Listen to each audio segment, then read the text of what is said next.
Hello, this is Black Country Blokes chewing the fat. Listen. I've been hearing a lot lately about men don't talk, but in my experience, men do talk, just people aren't listening. So it's going to be me and a group of blokes discussing our struggles and victories through life. Warning, there may be some bad language, so apologies to all the moms, especially my own. Let's get going. Listen. It's the Black Country Blokes chewing the fat with me, Kev Dillon, and Lee Cadman. Now, as we all know, next week is Mental Health Awareness Week. And what a week we've got. We've got some big things coming up next week. So please keep your eyes on radio, TV, social media. We're going to be hitting it through double barrels from next week. But today, what are we talking about, Lee? We're talking about today, how do I handle life when I'm feeling at my lowest? When I feel like I've been knocked out and beaten up by life, what do I do? How do I get up from that point? That's quite a topic. I mean, like something is not simple, but like what you've just gone through, and we didn't know if this was going to go on today. Do you want to tell them, Lee, briefly? Yeah, it's not. In truth, Kev, it's like it's a bigger issue than it's potentially a bigger issue than what it actually is. I think it. So basically, my daughter was at school, and unfortunately, she's fed through a gastro through her stomach, and that came out, or she pulled it out. Is a better way of describing it. But that has a knock-on effect for the rest of your day. You know, I had to go and pick her up from school. We've had to rush up to Birmingham Children's Hospital to get it put back in. And again, it sounds dramatic, but it's not. It's not that dramatic. It's not that dramatic of a procedure, but it does take specialists to do it. But yeah, she's all good now, and it's all back in, and she's ready to go again. I mean, like with you and Nick, it's like water off a duck's back, isn't it? But potentially, it could be a big thing. But what was the specialist or the doctor that's running to your rescue again? What's that, sorry? What's the name of the doctor who, superstar who stayed overworked? I knew you was going to ask me that, Kevin. I can't remember his name. Oh, absolutely terrible. I can't remember his name. But you know what? He absolutely respect to him, because he stayed after his shift and waited us for turn up, which is a 45-minute drive for us in this. And he waited there just to do this procedure for us. So Calla didn't have to wait around any longer. So, yeah, but sorry, he kept put me on the spot, so I won't remember his name then. What are you doing to me, Kev? It's great, because those things, I mean, to you, it's water off a duck's back. Like, whether it's my daughter's come back with a sprained ankle, when you're a parent, it throws you off your stride, doesn't it? Never mind not being able to feed, have the medicine. But it's wonderful, these superstars, in these professions, that will stay overtime to do it. It's absolutely fantastic, and that's the kind of dedication you get within the NHS. That's not a one-off in my experience. They work tirelessly, and they put it overtiming pretty much constantly to get us all back to health. I think sometimes we can forget that fact. They don't do this for the money. It's not a well-paid job in the grand scheme of things. So absolute respect to anyone who works for the NHS and puts that extra in. We're going to be having Glenn come on either next week or soon, and he's going to be telling us about how it's been working for the NHS. As we all know, we've had Dr. Singh on. It's one of my all-time favourite episodes, and Glenn's going to be coming on talking about his experiences. I believe he works for Salt Hospital, which, as we all know, is down the road from us. But like as we're saying today, some days when you're on your back and you feel like you can't give any more. I mean, recently I've been diagnosed with something called fibromyalgia, which in the old days was called ME. And what it basically is fatigue and chronic pain syndrome. And I'm just learning how to deal with it now. And some days, I'm battered. I feel broken. And, you just got to deal with it. And funny enough, we had someone on, Josh Alexander, one of Aaron's friends, who'd come on. And when I got diagnosed with it, I absolutely knew nothing about the condition. But luckily, as the world works, we'd done a podcast. So I phoned him up and I was picking his brains, what I could do better and what. So once again, by doing this podcast, he was giving me tips. And basically, sometimes it's boom or bust.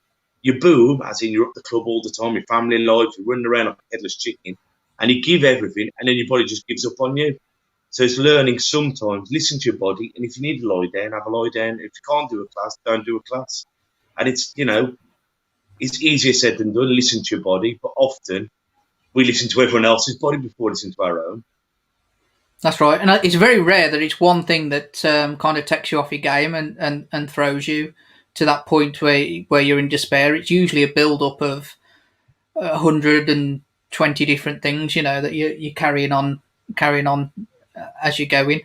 So it's you've got to learn to release all that, haven't you, Kev? A therapist once said it's like collecting stamps. It's not one stamp will tip it over, but once the stamp book is full, you just throw the book against the wall, and that could be anything. It's like your baby's got a cold and it's kept you up all night, or you just run down, or whatever it is. It's normally the simplest thing that'll tip the scale. The straw that broke the camel's back. Yeah, that's definitely right. I found that throughout my life. You think you're dealing with everything, you think you're doing great, and then all of a sudden something it's usually really stupid and something that wouldn't necessarily bother you on any other day, but that one thing just collapses your world at that time. I remember when Dan Browning came on the show when he first time he came on. And he was saying it's something like you order your fish and chips or your sausage and chips, and you drop your sausage. A lot of the times you go, who gives a monkeys? It's £1. But on that day, dropping your sausage tips the balance, and it's the end of the world. Yeah, it's right. It's exactly right. Yeah, as I say, any other day it probably wouldn't have bothered you or phased you, but at that point, it is like the end of the world, isn't it? It's like it's all caving in. It's like the world's conspiring against you at that point. So yeah, but there's I think you've got to deal with that situation before it arises. So now, after years of kind of dealing with my mental health, I've learnt trigger points now, and I can kind of feel when I'm getting a bit more stressed, a bit more anxious, and it's then applying strategies that work for you to then unload that bag before you get to that tipping point. We were talking about that the other day at our support group, mate, and it's doing the exercises mentally when you're well. So practicing doing your relaxation, practicing doing your visualization, hypnosis, meditation, what it is when you're well. Because often it's like if I don't practice doing press-ups, when you book to go and have a fight, you're going, all right, let's smash out 100. And I think, well, I haven't done press-ups in a year. How am I going to manage to do 100? But if I'm always ticking over doing press-ups, or if my fundamental boxing technique is always all right, then I can just step it up a gear. When you're going from couch to Mount Everest, it's very difficult. So it's keeping the basics right, as we do for training, but mental training. That's it, but that is really hard to do, isn't it, Kev? I know you've been working on that for yourself just recently, haven't you? Got kind of trying to keep your head in a positive place, putting strategies in place that will help you in the future, as well as now. But it is really hard to keep that up, because when you're feeling good, that kind of stuff just goes by the wayside. Because I'm feeling good. I can miss doing this exercise for this day. It's not going to hurt me. But again, if it only makes your mind stronger if you keep doing it. Well, it's like how many of my friends are physiotherapists, and people go, I will go and see Sam when my back's bad, but then when it's not bad, I don't go and see him. Instead of like practicing those exercises that a physio will teach you to stop your shoulder collapsing. But when we're feeling good, as you say, you go, never mind. But we should be practicing these little flexibilities, these little tricks to keep us young. But as you say, when you're feeling great, you think, what's the point? But then we rely on it when we're poorly. Yeah. But it's mad, you wouldn't do that with a dentist, would you? Or with your eyesight. You'd go and get it checked yearly because, it's what you're meant to do. You're meant to go and see if anything's changed. So, in certain aspects of life, you're always doing that, aren't you? You're always looking after that before the inevitable comes or before anything happens. So we do need to do that more with mental health. And I think sometimes this is where, like, addicts, because they stick to their, the 12-step program. and stuff like that, once they've got into recovery, they are constantly working on themselves. So sometimes when someone's got into recovery, they have mechanisms to keep them strong. But Joe Bloggs, who necessarily hasn't had problems or hasn't admitted having problems, it becomes to a whole new ball game to them. Yeah, that's right. It does. It does, and it is just about keeping on top of it, isn't it? It's like you say. If you keep doing those push-ups, number one, it's going to keep making you stronger, but it also means you haven't got the same mountain to climb at the end of it. It's exactly right, Kev. I mean, like when you've hit rock bottom, what have been some of your keys to getting better? Number one, usually when I hit rock bottom, I'm doing absolutely everything wrong. So my diet's wrong, I'm drinking way too much, and I'm not exercising. And I know I've got better as the years have gone on to recognise those signs before they come in. So I'll stop drinking, I'll eat better, and I'll start exercising. And to me, the exercise to me is always the key, but I have to watch the boundary with it because I know I can also become obsessive with exercising, and like today, for instance, where we've had to rush off to get my daughter up to Birmingham Children's. If that was previous and I was exercising the way I was, that would have absolutely gutted me that I wouldn't have been able to get to the gym. So again, I think it's a balance thing there, but definitely just living a healthier life is the big key for me. Because you nailed something on the head then. A lot of fitness people don't admit this, but I've met so many people over the years, and I was one of them to a degree. But I know some people, if they have to run at 5 o'clock in the morning, they have to do this, and it becomes absolutely not. It's so rigid. And if like you go like, oh, well, I only did 2 miles today, or the baby's poorly, or my car's broke down. If you can't do it, they go almost into despair, and it's the whole day is ruined, and that has a cascading thing on the whole week. Whereas we think of exercise being medicine, and it is in essence. But if you go too far on the other end, i.e., I haven't had enough calories, or I've had over the right amount of calories, or I've had too many calories for amount of exercise, it can be self-harming, can't it? Yeah, definitely. I mean, this is definitely what I go through, Kev. And I'm training again now, and I still feel it now. Basically, at the time that I was called by the school about my daughter's tube coming out, I was in the gym, and it absolutely gutted me that I had to stop halfway through an exercise to go, and that'll play on me.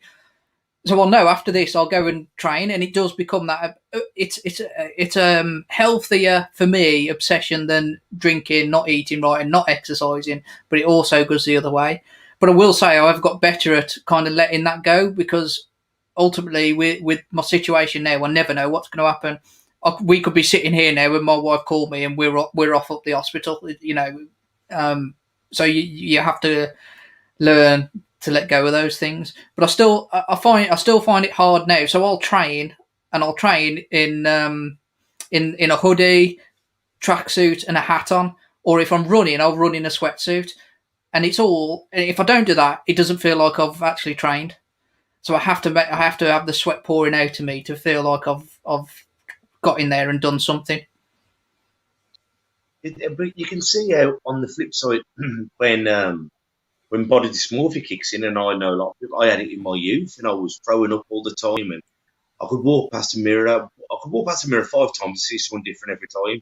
I was too skinny. Oh no, I've got fat. Oh no, it was horrible. But you can see how people.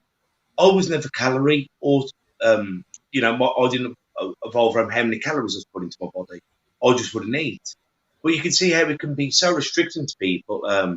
I've had. I've weighed out my sausage, I've weighed out my pasta, I've weighed out the sauce. And you can see it becomes a fixation and an obsession. And I think when we obsess over anything, that's when it goes into grey waters. It does. It does. You can overdo anything in life, can't you? You drink too much water, and eventually that's not good for you. You do anything in life, and to an obsessive degree, and I don't think it is good. And there's definitely boxers in this world that do it, and they do it as a job, and they'll have their fight, and then they'll, like the Ricky Hatton, he'll go away and he'll put too much weight on. But I don't think that's a bad thing in some essence, that they're doing that, because he's then letting his hair down and going on. Maybe he takes those two to extremes. He's either super unhumanly fit or really overweight. Maybe those extremes. But I don't think after you've had a fight, or after you've won your race, or after you've done a marathon, having a week of let up and a week of a few beers and a few takeaways is going to ever hurt you. And I think that's what, because a lot of us who do stuff as a hobby as well, you've got to enjoy the hobby. And it's like when you have someone turn up at the club and they've never boxed, they don't even know if they want to box, and they go, well, I smoke 20 a day, I have a takeaway, but don't worry, I'm going to pack it all in tomorrow. I go, why? Gradually, as you get fitter, you will naturally do less of the bad stuff, because you think, well, I've just done an hour circuit, I've done a run, so if I do have a match, it's an 8 points, it's counterbalanced. But when you try and pack everything in to start off with, you resent it before you've actually started enjoying and seeing the benefits of it. In a sense, I agree with you, Kev, but I'm that person who just packs everything in. Like, I'll just stop and then... but that's just the way my personality is. We've spoken about this before. Like, now I'm training again and eating right. I couldn't go to the pub with you on a Saturday and have 2 pints, because that 2 pints would turn into 20 pints, and then I'll be drinking every day again. So for me, it's right. I'm doing this, and I'll stop doing it, and that's it. I'll stop all those bad habits and get into good habits. But for some people, that's definitely not going to work. It's each their own, isn't it? Like me, like when I hit rock bottom, I've learned over the years, I will go and see someone. And a lot of the time, I think I'm going about one thing, and it's something completely different. I feel like I'm doing too much at the club, or I'm doing too much, or I'm losing my temper, or I'm drinking too much, or whatever it is. And then I go, and it's amazing what you can find out about yourself. I mean, I love NLP and therapy, and it's worked wonders for me over the last almost 20 years of going. And sometimes it's just releasing that valve, letting the stress off. And sometimes I don't even know why I'm stressed, or I don't know why I'm acting in ways. And they go, you're acting this way to keep you safe, or you're doing this to cover this up. And it's amazing. And I have found hypnotherapy, and I'd say NLP, turning switches on or turning them off, or learning, as you said, triggers.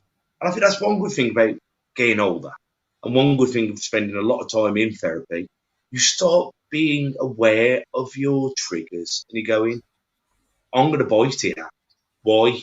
Because I'm doing too much, or I feel like I'm giving too much. And once you're aware of that, then you can have a heart-to-heart conversation with someone, instead of it getting to that point where you lose your edge and go, hang on, can we just have a word? And then often when you have a word, the other person went, I was really unaware, I'm sorry. And I think once you can have that communication, and I think that by doing this and just being in tune with my feelings more, and being more open with my feelings. And sometimes when I talk, and you'll go, well, actually, Kev, and I go, you know what, Kev, Lee, Craig, Aaron, or the guest has got a great way of looking at this. Yeah, you're definitely right, Kev. I mean, I didn't really realise my triggers or even explore them until we started doing this podcast. And I think, if I get this wrong, I think it was Ian Hines. We did kind of a mini course with him that once, and he mentioned it on there. And then it really made me think, okay, what do I feel at that point? Even when I was doing counselling, the counsellor would ask me, how do you feel? And I couldn't really explain to her how I feel, because I've never really talked about feelings. So I could tell you logic within my mind. So she'd go, how do you feel? I'd go, stressed. She goes, yeah, but what does that feel like? Because stress is not a feeling as such. It doesn't, and I find that really hard to explain how I feel. But this, and recognising triggers, because you have to know how you feel to recognise those triggers, don't you? So yeah, that was a big turning point doing that and thinking it over, and then coming on the podcast and having Ian Hines kind of explain, there will be something there. It might be really subtle, but there will be something there that where you feel like you're going towards that downward slope, and it's usually the same thing over again, and you'll feel that if you can recognise that, you stand a chance then of turning the tide. And we have to work with different people, and he was great with Nick Davis, Alexander, Ian Hines, and it's like I get a dicky belly, my stomach, like if one of the lads is boxing, I won't eat. I won't eat because I'm going to the toilet, I feel sick, my stomach's in knots, and then I start finding like if I'm about to have a panic attack, I feel like I'm going to fall forwards, and then what I have to do now is I have to carry some cold water with me. And I have to prove to myself, like whenever I'm doing a podcast or anything like that, or an interview, I have my water. And I have to prove to myself that I can swallow. And just by doing that, I'm going, no, you can breathe, you can swallow. And there's certain things I've done throughout my life that just, it allows me to realise, hang on, you're having a wobble here. Or I feel if I'm going to have a row, I feel my legs shake. It's the adrenaline dump. My legs will shake. It's like I'm going to have a row. And what that happens is, I know my legs are shaking, so I can either bolt, run, or I can hit hard and not get hit. But it's learning what those things are, because before, my legs would shake, and I think, am I a coward? My legs shaking because I'm going to bottle it. But it wasn't. It was, I'm ready to either fly or fight. And by talking to these clever people, these experts, which me and you aren't, these experts, I've gone, wow. And all we've ever said, we're experienced. So we can put their knowledge into our practice. Yeah, well, that's right. That's right, Kev. And it's good that you can now recognise that, though, isn't it? Because I suppose it was a double-edged sword at that time as well. You think, I'm a coward here, I'm a coward. But I also know I need to fight. You know, it's a double-edged sword, isn't it? And it kind of exacerbates that situation. So it's good that you now recognise it. And a lot of us that hate that feeling of feeling like a coward. Because you think it's frightening. The only difference between a coward and a hero is they both have the same amount of fear, but the hero does it anyway. But no one likes to feel like a coward, be it public speaking, asking someone out on a night, on a night out, fighting. And no one likes that feeling of being a coward. And to me, having that.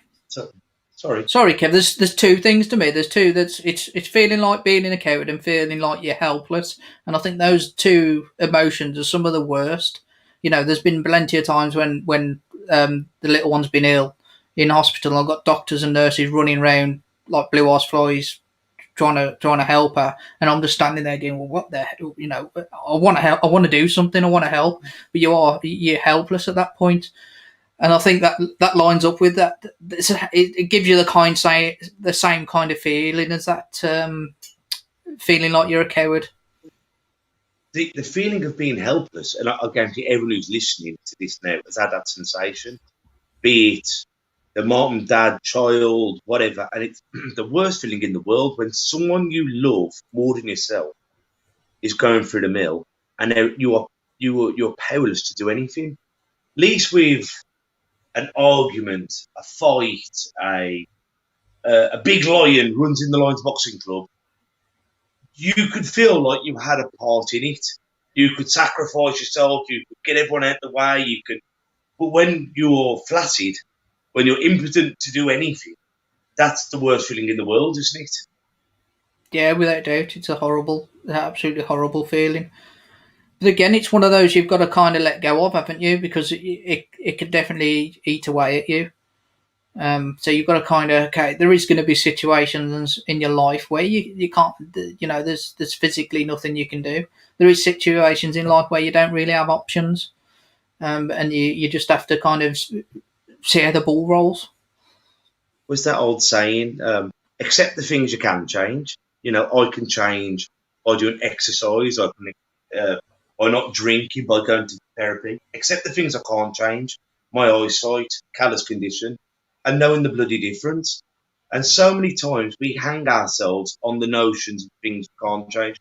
Well, if I could see, I'd drive. If I could see, I'd have boxed. If I could, and you're thinking, No matter how much you rob, kill, butcher, genocide, no matter what you do, you can't change that. And you can send yourself mad by things you have no power over. All you can do is change the things that you can. And, feel down about the things that you can't, but you can't change them. And just by realising that notion can change your outlook on the world. That's definitely right, Crev. I think that's absolutely brilliant advice. Absolutely spot on. Spot on. That's what you've got to do. You've got to let go of those things you can't change. As you say, you're not going to be able to change your sight. We're not going to. There's no miracle cure for Calla. And you have to just live every day as make every day as happy as possible. I mean, I know my brother. He always thought, I'm 37 now, I'm 38. And he was convinced I'd have my eyesight back at 16, 18, 21, 25. And he's always looking at these things and they're repairing the optic nerve. He lives in a greater hope for it happening, whereas I've got to that stage now. Would it really make that much difference? Yes, it'd be brilliant to watch Jasmine in a play, but I'm too old, too fat now to box. I've got to that stage where it'd be nice, don't get me wrong, but it ain't really going to impact me that much. You know what I mean? But some people live for the hope. Once again, he's going through the same scenario we're on about. When you love someone more than you love yourself, you want them to be better. You want them to help, and you'll send yourself doolally, praying, wishing, for that person. Whereas sometimes the person is thinking, I've done all right this so far. So, I think I think sometimes they don't realise how amazing your life is as well, Kev. They're kind of just focusing on that. Well, you can't see, so that's the bad side. Yeah. I definitely sometimes feel that when people are on the outside looking at it and it's our situation that, oh, look at that, isn't it a shame? Actually, my daughter, yeah, she's been through some stuff, and as a result of that, the whole family has. But you know what? She's happy. What more do I want for her in life? What more do I want for my other two kids? Just to be happy. So you know what? She's already kind of cracked life. She's happy. She's smiley. Well, I've met so many people from the club who have been physically able, everything, had money, never been miserable. You know what I mean? So, as you said, like, what else could we ask for our loved ones than to be loved and to be happy? Yeah, that's it. It's simple, isn't it? Really, it's absolutely when you think about it, boil it down to that. It's quite simple, and it's a lot more. If you boil it down to that, it's a lot simpler to achieve as well. And I think we've got to look at that more. And sometimes we can't change the hands that we're dealt. All we can do is play the best game that we can. Yeah, that's exactly right. And I often think now, like with my daughter, I'd never want her to suffer. That's obvious. But I often think, would I change anything at this point? And bar the pain that she'd have to suffer, the answer is probably no. Now, it's in terms of us as a family and my daughter, we wouldn't be who we are now if we hadn't been through that experience. And I think every experience, whether it's a good experience or a dreadful experience, as long as you can survive it, you come out with a different outlook on life. I'd say some of the greatest teachers I've had in my life. I've had brilliant teachers like my dad and Big John through boxing. And I've had some absolutely awful teachers with education and through life. But I've learned just as much from both of them. I've learned how to be a great coach, but I've learned from bad teachers how not to do it. When I've seen how they made me struggle through life and how they treated me, it's made me a better teacher and a better person. So I would never bring anyone through that. So every experience, no matter how great or dreadful, is an experience, and it's how we use it for our own good. That's it. It's how you react, and that goes with everything in life. Really, it's never really about the situation you're in or what someone said or it's never really about that. It's how you react to it. You can react in a positive way or a negative way. I'll find that through life. You can, there's a lot of things. I'll very much let go of a lot of things because I know ultimately it's going to burn me up, and probably not the person who's done something. They'll probably forgot about it in seconds. So all it's going to do is burn my time up and my energy and my positive nature. So you just got to, let it go, let it be. Don't overthink it, because there's a good chance they won't be. Well, how many people you see having like Facebook wars and Instagram wars and Twitter wars, and they say something, oh, you big-eared, ugly git, and I have to get back it up. That guy who said it has walked off, he's had a cup of coffee, he's gone to the gym, and he's even forgot he said it. And sometimes you've got to realise that. Is it worth your energy fighting a battle that doesn't really matter? And like being bitter is like, you've offended me, and me being bitter to you is like me drinking bleach and expecting you to die from it. Yeah, but I know you struggle with this, don't you, Kev? Because you I don't want to go into what we talk about in the group, but I know you, because it's us two. I kind of can, and you've said it, but you've said before that you'll go home thinking about what someone said, and devise every answer possible for the next day, ready to tell them. And how many times it worked out that the way you thought? What you do, you go, oh, Lee, he said this, and so next time I'm going to hit him, or I'm going to say this, I'm going to do this, and you go through every scenario, every physical possibility in the whole universe, and I walk past him and he goes, all right, Kev, how's Jasmine? I go, you bastard. The one thing I did, but I've thought about it more than Lee has, and half the time, Lee hasn't done anything wrong. He's just said something, but because I was in that frame of mind, I have taken it personally. And sometimes, instead of just going at the time, Lee, you said you were going to come and do the support group. You were going to come out. And you go, careful, I was busy. And you go, oh, that's fine. But I think sometimes what happens is we expect people to react how we would react. And a lot of times we've got to realise people have got their own things going on in life. People have got their own world. So don't take it personal if people don't react to things how you would. And sometimes, this is why I'm doing my meditation again now, and something I've practiced over the years. And I lie in bed and I'm saying, like, Kate's lying next to me. I know all the noises of the house. I'm going to count myself back from 10 to 1. Then I'm going to de-stress, and I go, let's release all the stresses. And I have to remind myself, there is nothing else I can do in the day. It's bedtime. It doesn't matter if Osma's got sparring tomorrow, or if Paige is doing this, or if so-and-so hasn't made weight. There is nothing I can do at that period, so try and relax. And it's just giving myself a break. And I'm trying to do that every night or every other night, and I don't beat myself up if I haven't. But it's giving myself that bit of time at the day going, there is nothing else I can do. I think everyone can learn a lot from that, Kev, because how many people who listen to this podcast, I can guarantee majority will get to bed at night, be absolutely cream-crackered, knackered, all they want to do is sleep. They'll get in bed and their mind starts at 300 miles an hour, throwing out, oh, I've got to do this, oh, have I been here, have I done that, what's going on with this, what's going on with that. Your mind just, when you want to relax sometimes, your mind just bombards you with crap that you can't do anything about at that point. So I think that's great. Stop, count back down, and think, and try and let those thoughts leave your head.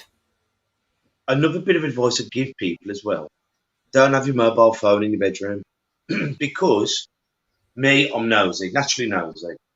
And if I can do that, there is nothing else I can do in the day. Beep, beep, beep. Oh, what is it? Is it an email? Is it a text message? Is it a like? Is it a dislike? Leave your phone, buy yourself a £5 alarm clock, or whatever it is. You know what I mean? And just, if you need your alarm clock to go off, don't use your phone. Because when I've been on tour with one of the coaches, I'm lying in bed and his phone had flash, or it's a WhatsApp, a text message, a buy and sell Kings Wimford. Does anyone want to buy a used nappy? You know what I mean? And if you can, no, I don't care. But your human curiosity, beep, get out of your bedroom, because that is your time for sleep. I always remember a great thing. The only thing to come without instructions is a bed. Yes, the hardest thing to bloody use. It's right, isn't it? It's right. I think everyone's been in that situation as well, where they just can't sleep or they're waking up, and we do need better mechanisms to kind of get through that. And maybe that's another conversation, Kev. We can do a show on better sleeping. Let's get an expert in on that. But I think if we can use the bedroom for what it's used for, and I won't go too deep into that because I know but use what it's used for. And I don't think what's happened with people at the moment who are working from home, your bedroom has become your office. And I think with so many people I've talked to, back in the day, you'd have a house phone and people wouldn't phone you after 9 o'clock because that was your family time. But now that you can have emails, and text message, and WhatsApp at any time. And I know people, when they go on holiday, on their family holiday, will be sat there on a beach checking emails because we are expected to work 24 hours a day. And maybe don't allow it into your resting time because let's face facts. Yeah, you might have to do a bit more work in the morning, but at least you're having a more peaceful night. Yeah, that's it. I mean, I ended up having two phones in the end because one for business and one for personal because I could switch the business one off because it is 24/7, and every company that I work for, although they won't tell you they expect you to answer that call or that email, why they're sending it at that time if they know you're not going to answer it. So they do expect it. But you've got to have that time, that breakaway to spend with your family or do something you enjoy and it can always wait till tomorrow. What's really that urgent that you do as a job? Unless you're part of the emergency services, which they work shifts. Unless you're part of that, what's really that urgent that can't wait till the next day? Well, whenever we go on holiday, I never take my phone with me. We use Kate's phone as a video camera, or video or photos for the family because the camera on your phone is so much better than, you go and buy a digital camera now and your phone one's better.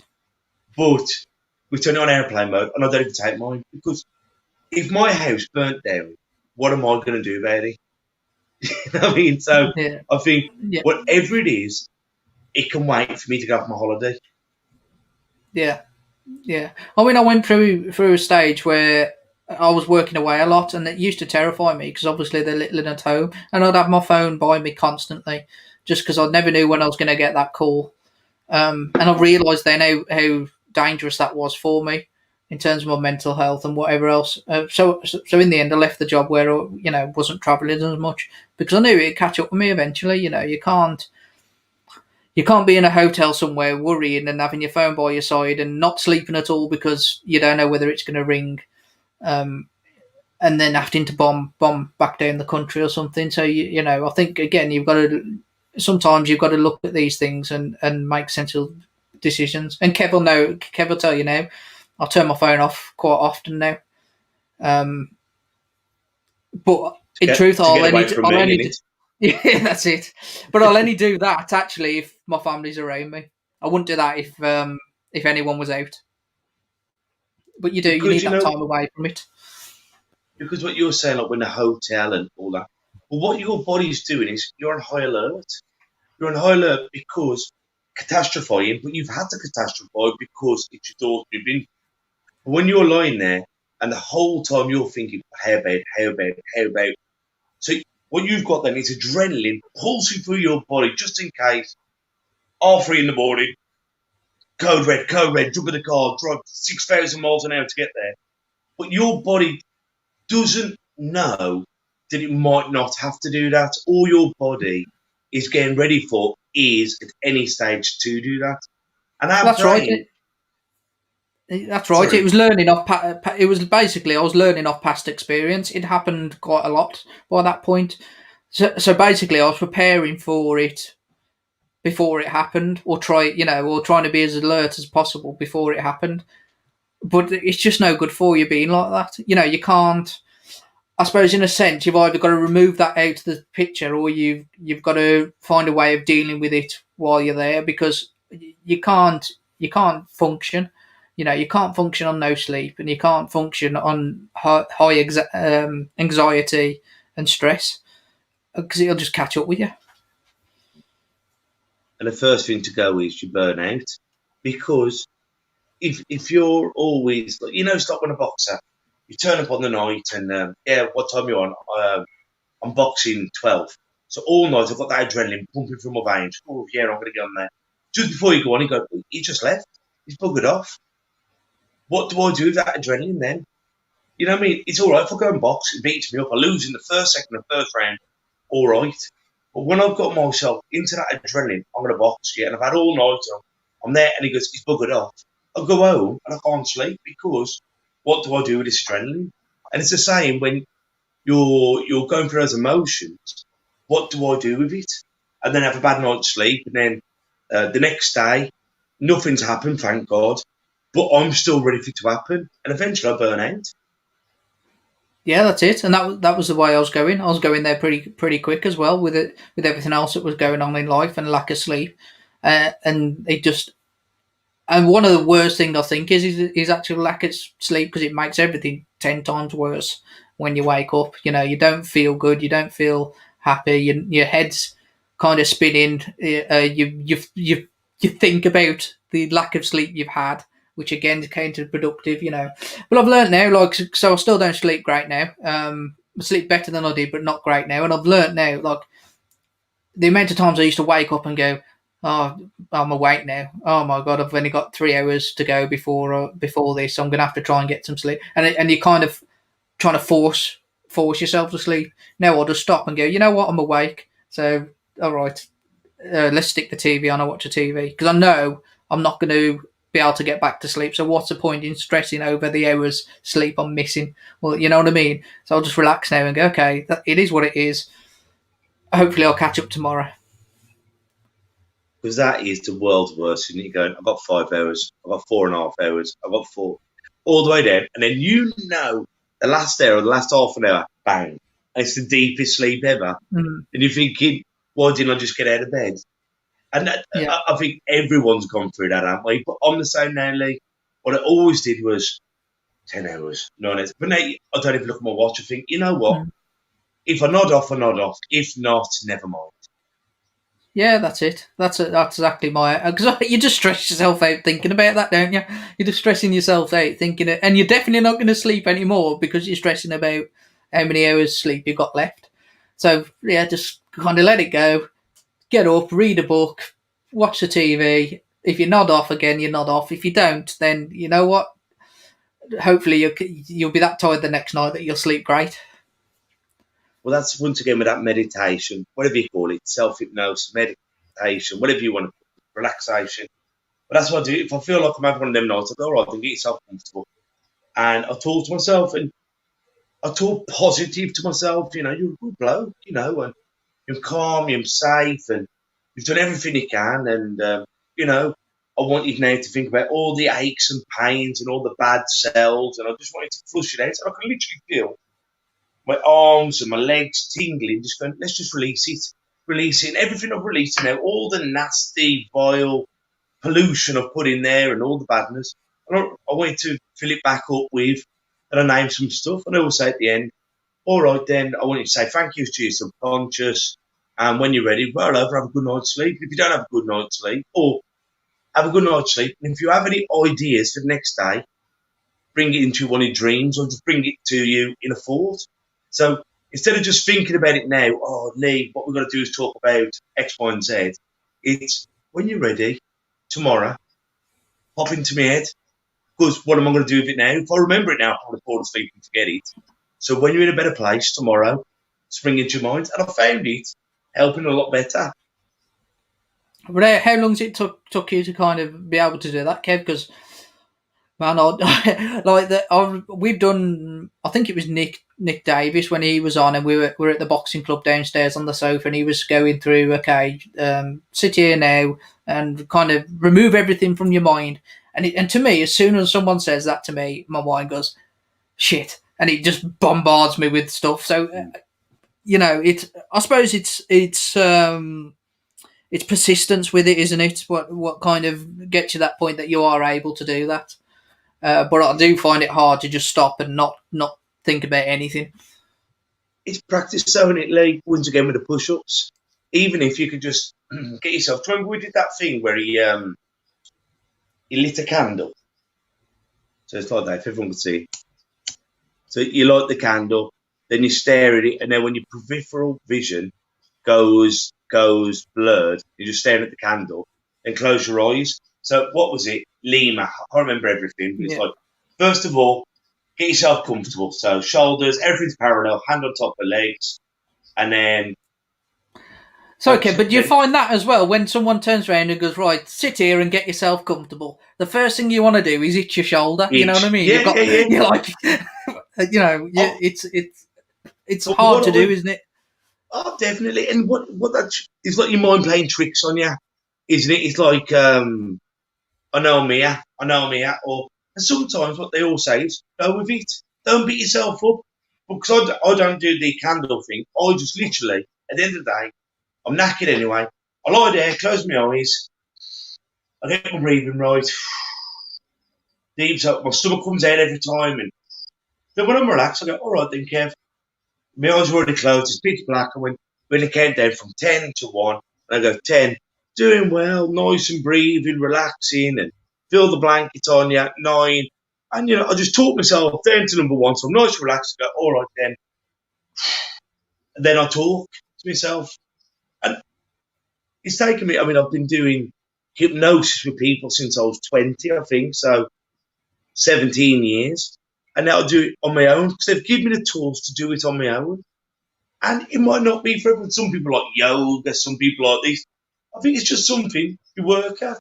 And some days, Lee, I'll be doing it and I'll go, all right, then empty your mind. I go, oh, line of duty. Or, oh, yeah. And I find myself doing it and I go, you know what?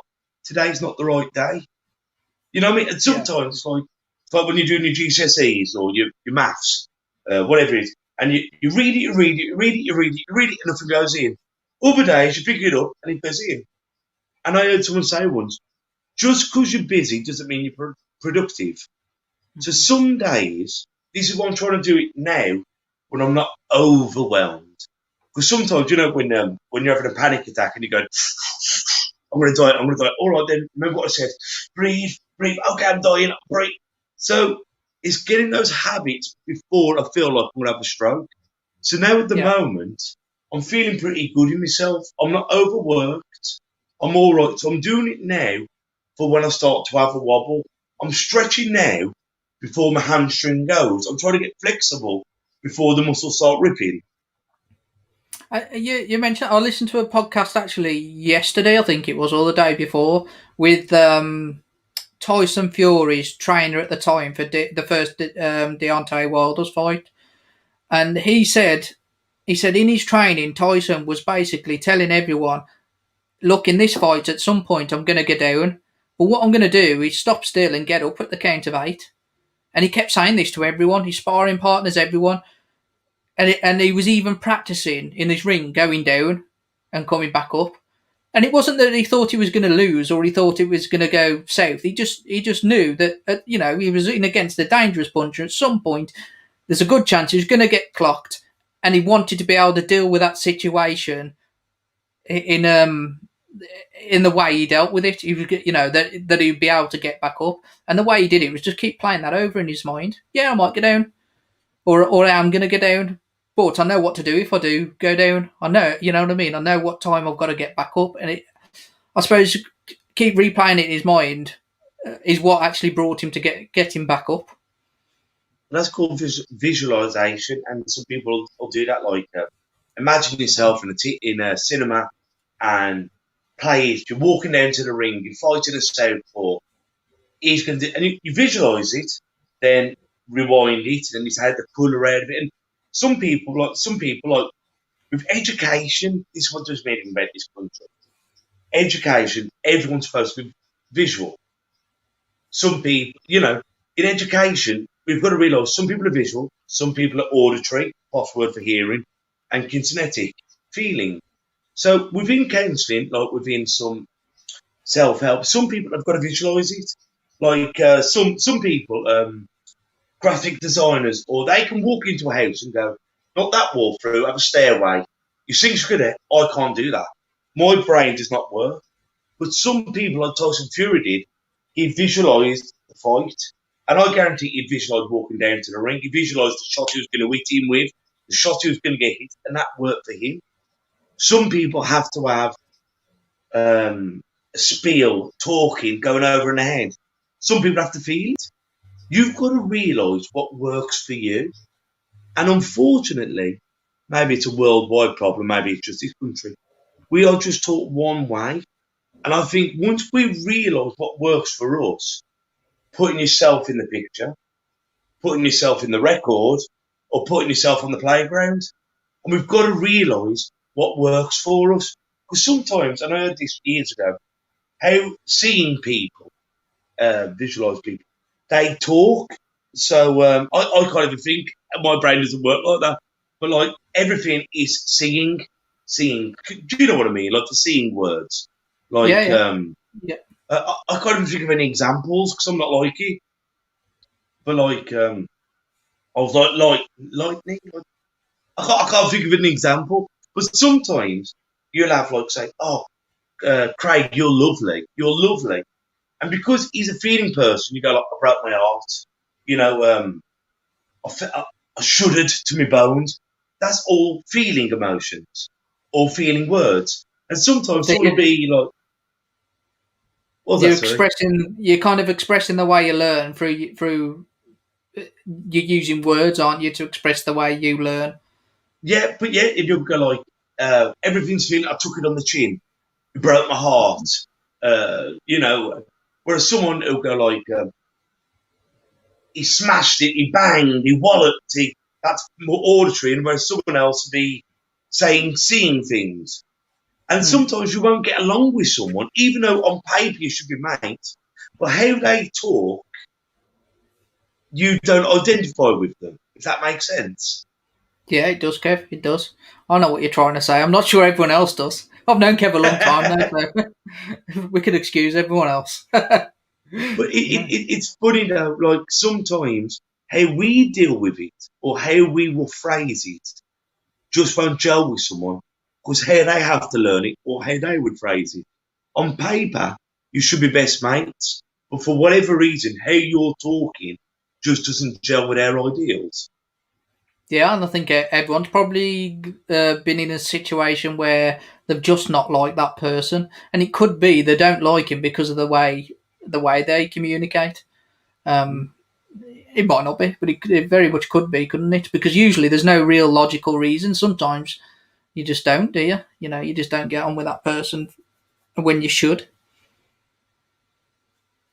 But anyway, as I always do, we've digressed from the actual name of the show.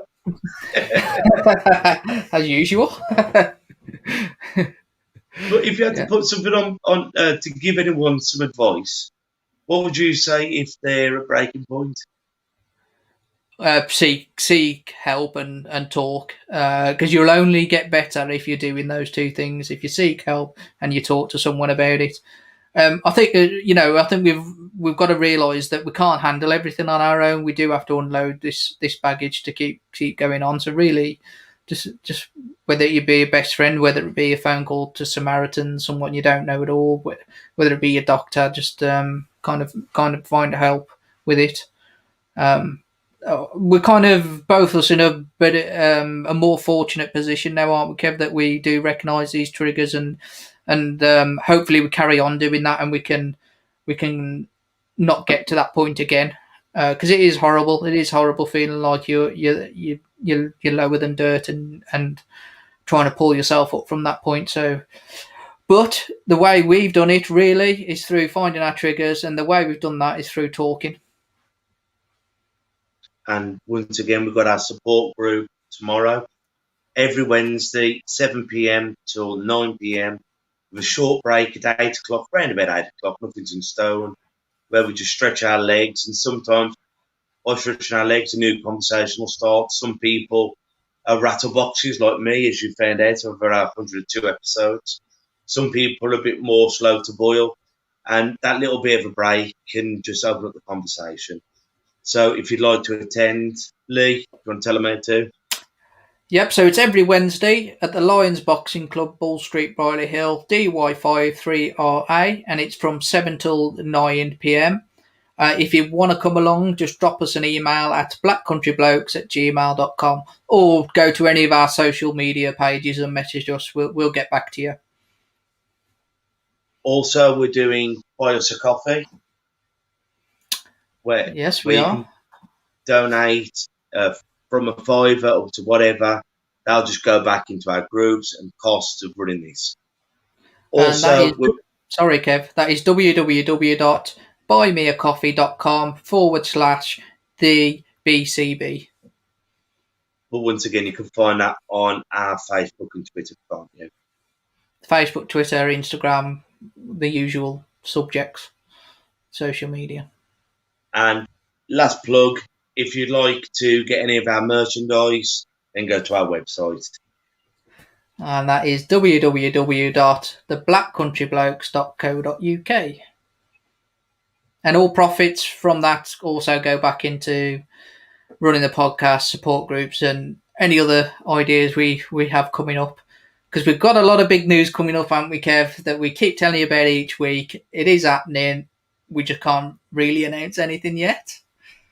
But next week will be the week that you'll hear a lot of it. So Fingers stay crossed. tuned. Yeah. Yeah. And once again, if people are interested in training for free, because I'm hearing so much, me and Lee and the rest of the guys are hearing so much about mental health, fitness. So the Lions Boxing Club, my home with the Black Country Blokes, are doing Tuesdays, Thursdays and Fridays, 10:30 to 11:30 a.m, where people can come and train for free. And women only can train 10 p.m. to 11 p.m. on Wednesdays and 11:30 to 12 p.m. on a Friday. So come, get mentally fit, get physically fit, come and have a rattle and be a part of something. So I'm just going to leave you with that saying that I said earlier. Accept the things that you can change. Accept the things you can change, understand the things you can't change, and be aware of the difference. So until we see each other next time, take care of yourselves and each other. Ta-ra a bit. Listen. And that's a wrap for another show. But if there are any comments or messages that you would like us to read out for our next podcast, please be in touch.